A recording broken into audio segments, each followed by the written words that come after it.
everyone! I'm Nikki Hannah O. Salazar and I live in Davao City, Philippines. And today, I'm going to share to you on what is the difference of wish and hope, and on when do we use these different two kinds of words.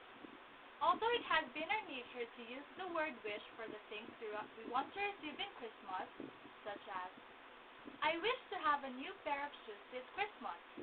To tell you, actually it's wrong. Why? Because we could only use the word wish when we generally wish for things that we don't expect to happen. For example, I wish I could touch the sky. Now, do you think that's possible for you to happen? For me, I don't think so. And now, let's talk about hope.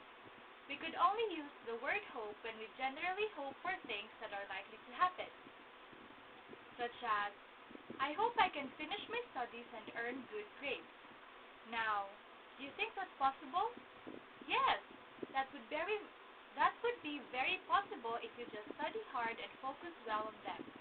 And lastly, you should remember that when you use hope, you will use the word can, and when you use wish, you will use the word could. So, that's all. I hope you've learned something from this video of mine. Thank you. Bye!